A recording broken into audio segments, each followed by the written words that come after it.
एक बार की बात है, 3 दोस्त यात्रा कर रहे थे। उनके पास बहुत अधिक धन संपत्ति थी।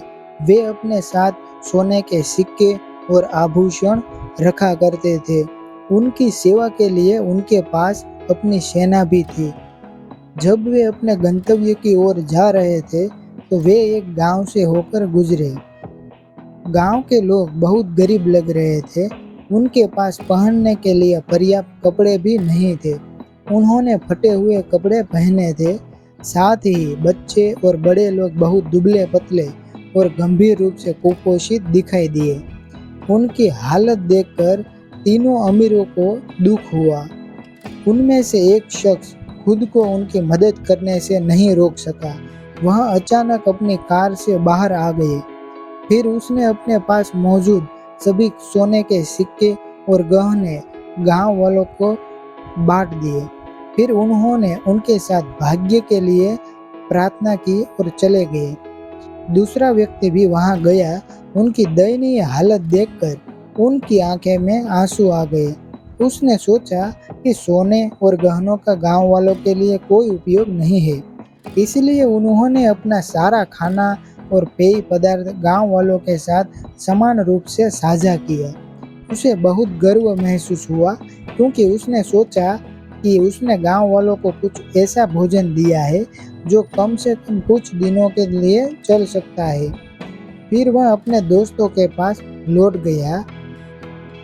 उनमें से 2 अमीर लोग वो तीसरे के जाने और जरूरतमंदों की मदद करने का इंतजार कर रहे थे, लेकिन उन्होंने एक कदम भी नहीं उठाया और उन्हें पीछे बैठने को कहा।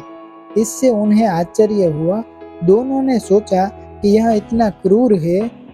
वे वापस कार में बैठे और अपनी यात्रा जारी रखी। वह रास्ते में वो तीसरे अमीर आदमी ने सोचा कि वह उन गरीब ग्रामीणों की मदद कैसे करे। उन्होंने ऐसा रास्ता ढूंढने की कोशिश की जिससे उन्हें गरीबी से छुटकारा मिल सके। उसके पास एक विचार था। जब वे गंतव्य पर पहुंचे तो उन्होंने कोई विश्राम नहीं किया। वह बाहर गया और अपने सारे सोने और गहनों के साथ खेती के उपकरण, बीज और अनाज की बोरियां खरीदी। कुछ दिनों के बाद वे अपने घर लौट रहे थे। रास्ते में जब वे दोबारा उस गांव से गुजरे तो तीसरे अमीर आदमी ने कार रोक दी। इस बार वह अपनी कार से बाहर निकले और उन्होंने अपनी कार से सारे उपकरण और बीज निकाल दिए। दोनों मित्रों को आश्चर्य हुआ और दुख भी हुआ। तीनों दोस्त एक साथ आए और सभी वस्तुओं को समान रूप से वितरित किया।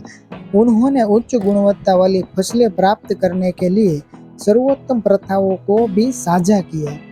फिर वे सभी खुशी खुशी अपने घर चले गए। तो दोस्तों, इस खूबसूरत गांव की कहानी हमें सिखाती है कि हमें एक दूसरे की मदद करनी चाहिए।